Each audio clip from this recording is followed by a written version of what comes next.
culture. Be stylish. Be seductive. Be cynical.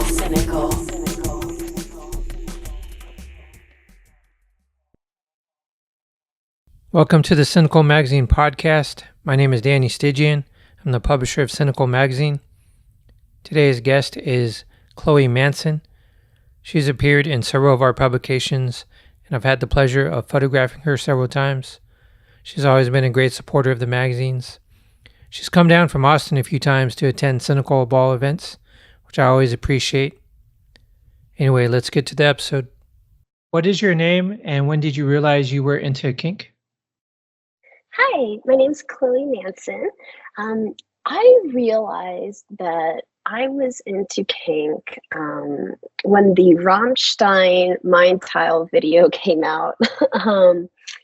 I was fascinated by one of the band members being feminized or feminizing himself, I guess. And there was some public dog walking on leashes that really, really piqued my interest. Okay, I'll have to go back and watch that one. Yeah, it's awesome. How did this lead into becoming a professional dominatrix? So I guess around college was when I really started exploring kink a bit further. One of my boyfriends, he had asked me to peg him. And while I did not enjoy the act of pegging, I loved the power exchange. And so from there, I just started exploring, just having fun. And thankfully, I had that partner. We felt really safe and comfortable with each other. So we had a lot of fun. And then as far as it leading into professional domination, I actually never really planned on it. I guess going back from the beginning and being totally honest, my then partner lost their job. And so I decided to look into extra ways to make money. And I came across an article about financial domination with Mixtrix Fix, who's amazing. And I was like, oh, wow, I didn't realize I could actually make a career out of kink, you know? So I started doing online sessions to kind of just like dip my toes into it and see how I felt. And I adored it. I loved it. And it kind of got to the point where online sessions just were not satisfying me enough. Like I had that itch that I needed to scratch. And so I decided to start taking professional sessions at that point. Did you have any like mentors when you were first starting out, or did you kind of learn things on your own? A mixture of both. I did have a mentor, and then another dom who I basically consider a mentor because she was like one of the guardian angels, really. So yes, Mistress Bunny and Domina Necrofox, they were great mentors to me. And I did also play and mentor under a few other doms in town as well. Do you have any favorite toys when it comes to playing in the dungeon? Ooh, right now, I would say it has to be the Venus milking machine. I am having such a blast with it. I think it's actually the majority of my session requests right now are with that milking machine. I eventually want to upgrade to the Sirius kit. I'm drooling over it and eyeing it. But the milking machine is definitely my favorite. And then, of course, I love a good metal chastity cage.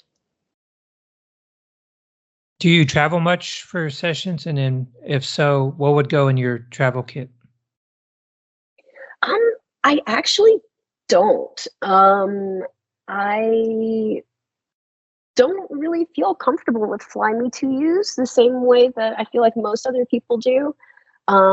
It's definitely more of like we have to get to know each other, maybe session online, talk online and stuff. And then at that point, it would really just be catered to that session. So you much prefer your own space? I do, yeah, I really do. And what would you say is your favorite thing about being a dominatrix in your environment? Um, my favorite part.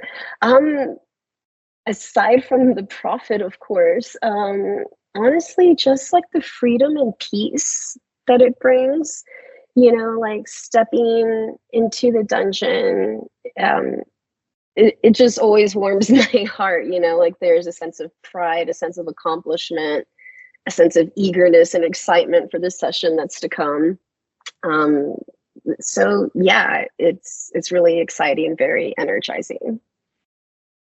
I know some submissives can reach a state of subspace. Can you talk about what you think that is? And also, do you ever achieve like a state of top space as the top? Yeah, so with subspace, that blissful, euphoric feeling, that trance-like state. I love seeing subs go into that. I do see it happen, and it makes me happy. I like being able to provide that type of release and just kind of help people escape for a little bit. And as far as my end, absolutely. Pretty much every session leaves me in a great top space. I'm left feeling so happy and so high, I guess, like on adrenaline, just really happy. Um, so yes, absolutely. I'm a big fan of subspace and top space, and I love it. What would you say are some of your specialties? So definitely medical fetish and ball busting. Absolute top two favorites, and financial domination. I'll throw that up there. Ball busting has been my favorite for years. It was actually my very first session.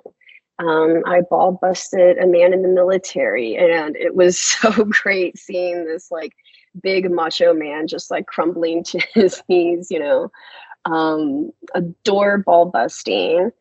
And then medical fetish. I love it. I love everything under the sun.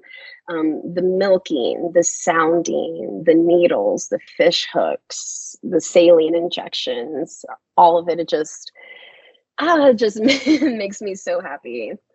And then financial domination is definitely one of my favorites too. Um, I'm not very merciful when it comes down to financial domination. I'm very, very greedy, very bratty, and I love to let that side of me come out when it comes down to financial domination. So yeah, I would think those three are my top at the moment. Can you talk a little bit more about the psychological aspect of what you do, especially like getting inside the mindset or mind space of your submissives? Yeah, so I think that a lot of that is just understanding, where they come from, what their interests are, and just understanding the kink itself. Um, Everything is just so like nuanced and catered. I find that everything is, very specific to the submissive. It's not like a one size fits all. So I find like getting to know them on a little bit of a deeper level and really finding those really deep triggers that even they might not have thought were triggers, really helps with that. And then at the same time, there's also, do I feel like creating fear? Do I want to create anticipation? Do I want to excite them and make them, horny or scared, So it also just really kind of depends on how I want them to feel psychologically. Do Do you have any like rituals that you do to help prepare for a session, like right before the session? So I personally will blast music. I have like a little playlist that's called Work Bitch. And I'll just dance around. I'll take selfies. I usually will bring out a whip and I just have fun like cracking the whip to the beat of the music. And yeah, just kind of get prepared. Depending on the type of session, I might have to, prepare some things, get things ready. So, like for sounding, for example, I might want to get all of my iodine and alcohol prep pads and etc.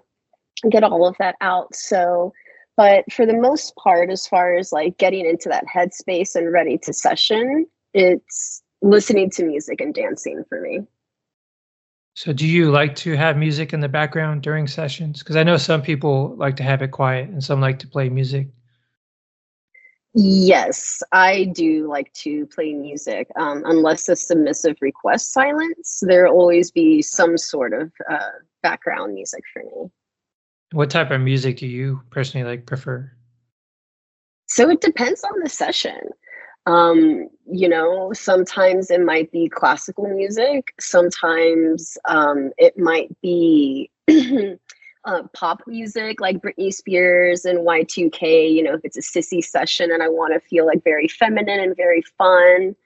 And then, of course, there's classic industrial, like on everyone's playlist, right? Yeah. But yeah, I think for the most part, it's probably a mixture of pop music and then also synth pop and a little bit of industrial. Can you describe like some of the rooms in your dungeon or your favorite type of, I guess, scene settings? Yeah, so I've got the main area, and then I have the sissy parlor, where I have all of the clothes and shoes and makeup and wigs, a vanity. Everything is super pink, very hyper feminine in there. And then I also have the medical clinic, which is inspired by vintage, so like 1920s to 1950s medical era. And I would say that the medical room has probably become my favorite room. It's kind of become a second home, especially since a lot of my sessions are medical fetish at the moment. It's definitely become my second home. I love my little medical clinic. So is medical sessions requested the most? Is there like a common session that seems to come up more than others? Yes, it's definitely the milking sessions and ball busting. They're definitely tied. Do you have any like, crazy stories that you can talk about in your sessions from your history? Oh, Anything that stands out? Yeah. Recently I had a lot of fun. Because I don't know if you saw it, but I went to London to train under Madame Li Ying, and she taught me a whole lot of fun medical fetish tips and tricks. And so I recently had a session where it was CBT, and I put fish hooks throughout the foreskin and the testicles and kind of created a little bit of like a predicament bondage and having each hook tied up so that way if he moved, the hooks would move with him. And then I had even more fun by electrifying it, getting some alligator clips and playing with that. Just really, really going hard with them. He liked very, like on the thicker end of fish hooks. So it was really fun and definitely one of the crazier sessions that I've had. Oh wow! How should someone reach out to you for the first time for a session? Definitely via my website is preferred. So chloemanson.com. All right. Well, thank you for doing this interview, Chloe. And I appreciate all the shoots you've done for Cynical and Subspace over the years. Of course. Thank you so much for having me, Danny. I love working with you. I love Sinical.